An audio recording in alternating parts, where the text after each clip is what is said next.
166 into 188 സമം 31,208 ആയാൽ 166 into 187 വില കാണുക.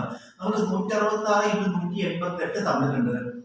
166 ഇൻറ്റു 187 കാണണം. എന്താ വ്യത്യാസം? ഈ സംഖ്യ മാറ്റില്ല, ഇവിടെ മാത്രം ഒന്ന് കുറഞ്ഞു. ഇത് ശരിയായ രീതിയിൽ ചെയ്യാൻ നമുക്ക് ഇത് കാണാൻ 166 നമുക്ക് അതുപോലെ ഇടുക ഇൻറ്റു ഈ 187 പകരം 188 കുറയ്ക്കണം ഒന്ന് എഴുതാം. ഇങ്ങനെ വന്നാൽ എന്താ അർത്ഥം? 166 കൊണ്ട് 2 ഗുണിക്കണം. അപ്പൊ 166 ഇൻറ്റു 168 166 ഇൻറ്റു 188 കുറയ്ക്കണം. 166 ഇൻറ്റു എന്ന് പറയുമ്പോൾ 166. ഈ 166 ഇൻറ്റു 188 നമുക്ക് അറിയാം എത്രയാണ്?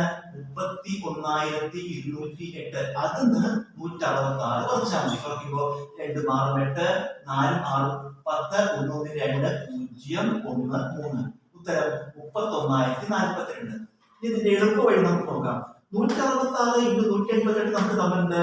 166 ഇൻറ്റു 187 കാണണം. അതായത് 188 പ്രാവശ്യം 166 കൂടിയാൽ 31,208 188 പ്രാവശ്യം 166 കൂടിയാൽ 31,208 ആണെങ്കിൽ 187 പ്രാവശ്യം 166 കൂട്ടുക എന്ന് പറഞ്ഞാൽ ഇവിടെ ഒരു തവണ 166 കൂടുതലുണ്ട്, ഇവിടെ ഒരു തവണ 166 കുറവാണ്. അതിന്റെ അർത്ഥം എന്താ? അപ്പൊ ഇതിനേക്കാൾ ഒരു 166 കുറഞ്ഞാൽ മതി ഉത്തരം കാണാൻ. ഇതിന്ന് ഈ 31,208 ഒരു 166 കുറച്ചാൽ മതി. 31,208 166 കുറയ്ക്കുക, ഉത്തരം തന്നെ കിട്ടും 31,042.